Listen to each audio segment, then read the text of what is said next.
Book of Heaven, Volume 13. 13th to the 21st of October 1921. Page 29 to 35. October 13, 1921. All of the words of Jesus are founts which lead and spout toward eternal life. I felt oppressed, thinking that I am forced to say and write even the tiniest things that good Jesus tells me. Then, on coming, he said to me, "My daughter, each time I speak to you, I intend to open a little fountain in your heart, because all of my words are founts which lead and spout toward eternal life. But so that these founts may form in your heart, you must also put something of your own. That is, you must chew them thoroughly to be able to swallow them into your heart and open the fount. By thinking about them, over and over again, you form the mastication. By telling them to those who have authority over you, and as you are assured that they are my words, you swallow them with no doubt and you open the fount for yourself. And at the occurrence of your need, you use them, drinking in large gulps from the fount of my truth. By writing them, you open the channels which can serve all those who would like to quench their thirst, so as not to let them die of thirst. Now, by not telling them, you don't think about them, and by not chewing them, you cannot swallow them. So you run the risk that the fount will not be formed and that water will not spring forth. And when you need that water, you will be the first to suffer thirst. And if you do not write them, not opening the channel, of how many goods will you deprive others?" Now, as I was writing, I thought to myself, it is some time that my sweet Jesus has not been speaking to me about his most holy will, but about other virtues. I feel more inclined to write about his most holy will. I feel more of a taste for it, as if it was something exclusively mine, and his will is enough for me in everything. And my always benign Jesus, on coming, told me, "My daughter, you should not be surprised if you enjoy more, and feel more inclined to write about my will. In fact, hearing, speaking, writing about my will is the most sublime thing which can exist in heaven and on earth. It is that which glorifies me the most, and takes all goods together, and the whole of sanctity, all at once. On the other hand, the other truths each enclose its own distinct good. They are drunk sip by sip, climbed step by step, and they adapt to the human way. With my will, instead, it is the soul that adapts herself to the divine way. It is not sips that she drinks, but seas, not stairs that she climbs, but flights that she takes toward heaven in the twinkling of an eye. Oh! My will, my will! By just hearing it from you, it brings me so much joy and sweetness, and as I feel surrounded by my will contained in the creature as if by another immensity of mine, I feel such a taste that it makes me forget about the evil of the other creatures.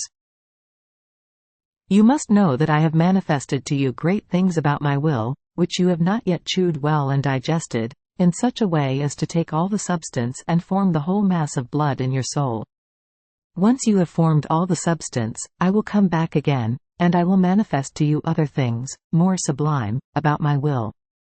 And as I wait for you to digest them well, I will keep you occupied with the other truths which belong to me, so that, if creatures do not want to make use of the sea, of the sun of my will in order to come to me, they may use little fountains and channels to come to me, and take for their own good the things that belong to me.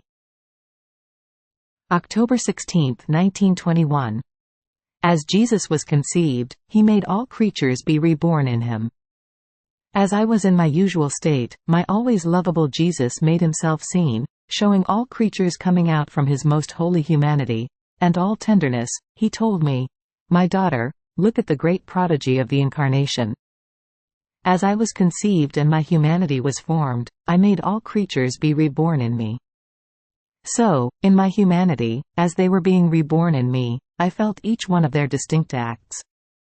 In my mind I contained each thought of creature, both good and evil. The good ones, I confirmed in good. I surrounded them with my grace. I invested them with my light, so that, being reborn from the sanctity of my mind, they might be worthy parts of my intelligence. For the evil ones then, I repaired, I made penance, I multiplied my thoughts to infinity in order to give to the Father the glory of each thought of creatures. In my gazes, in my words, in my hands, in my feet, and even in my heart, I contained the gazes, the words, the works, the steps and the hearts of each one. And being reborn in me, everything remained confirmed in the sanctity of my humanity. Everything was repaired for, and for each offense I suffered a special pain. Then, having made all of them be reborn in me, I carried them within me through the whole course of my life. And do you know when I delivered them? I delivered them on the cross, on the bed of my bitter pains, among atrocious spasms, in the last breath of my life. As I died, they were born again to new life, all sealed and marked with the whole work of my humanity. Not content with having given them new birth, I gave to each one everything I had done so as to keep them sheltered and safe. Do you see what sanctity man contains? The sanctity of my humanity, which could never bring to light unworthy children, dissimilar from me. This is why I love man so much. He is a birth from me. But man is always ungrateful, and reaches the point of not recognizing the Father who delivered him with so much love and pain. After this, he showed himself all in flames. Jesus was burned and consumed in those flames, and could no longer be seen. I could see nothing but fire. But then I saw him being reborn again, to remain once again consumed in fire. Then he added, "My daughter, I am burning. Love consumes me." The flames that burn me are such that I die of love for each creature. It was not of pains alone that I died, but my deaths of love are continuous. Yet, there is no one who gives me his love for refreshment. October 18, 1921.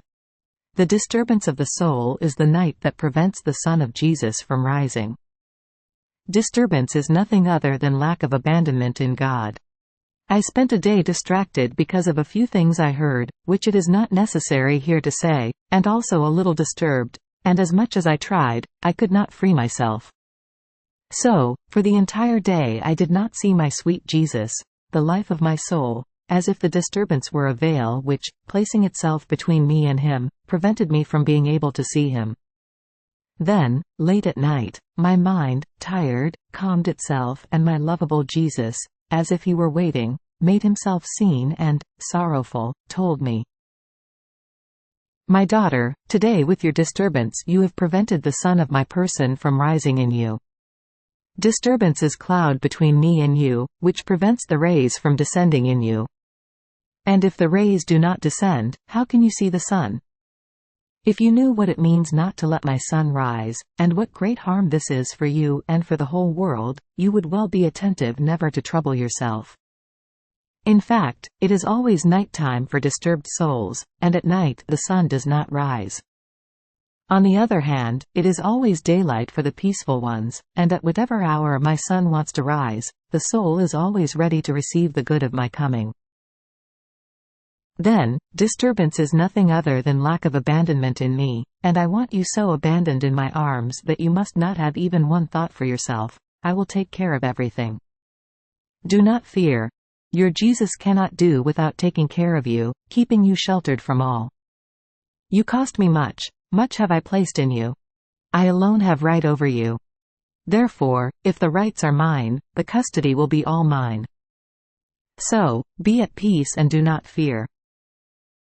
October 21, 1921. Everything that Jesus did and suffered is in continuous act of giving itself to man. All the remedies needed for the whole humanity are in his life and passion.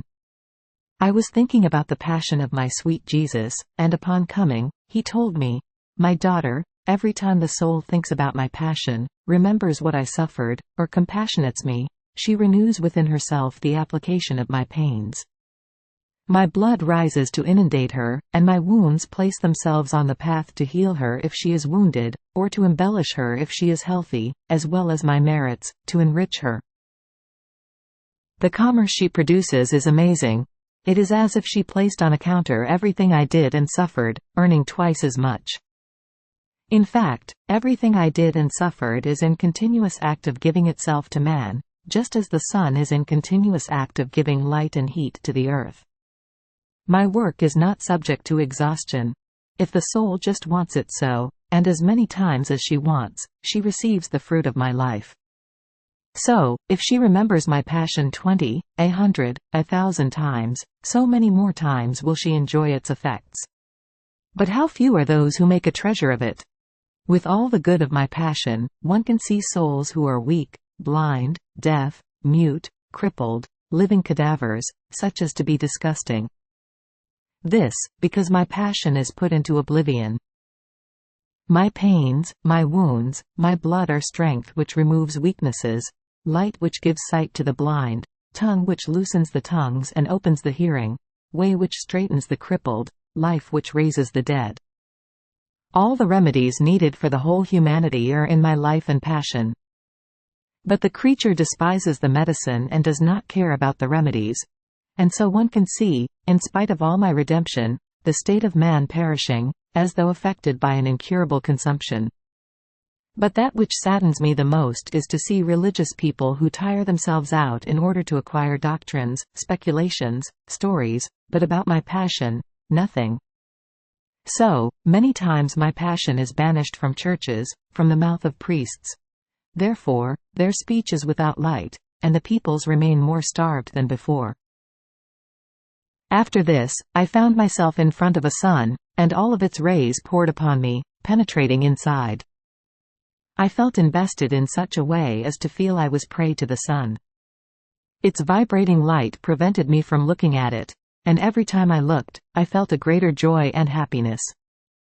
Then, my sweet Jesus came out from within that sun, and told me, "Beloved daughter of my volition, my will inundates you like sun. You are nothing but the prey, the amusement, the contentment of my volition, and as you immerse yourself in it, my will pours upon you, like solar rays, the fragrances of my sanctity, of my power, wisdom, goodness, etc. And since my will is eternal, the more you try to be in it, making it more than your own life, the more you come to absorb within you my immutability and impassivity. Like a wheel, eternity spins around you, so that you may take part in everything, and nothing may escape you, and this, so that my will may remain honored and fully glorified in you. I want the first daughter of my will to lack nothing, not one distinction that belongs to me, which may make her be distinguished before the whole of heaven as the first beginning of the sanctity of living in my will. Therefore, be attentive, never go out of my will, that you may receive all the fragrances of my divinity, and so that, letting all that is yours come out, I may confirm all that is mine, and my will may remain in you as center of life.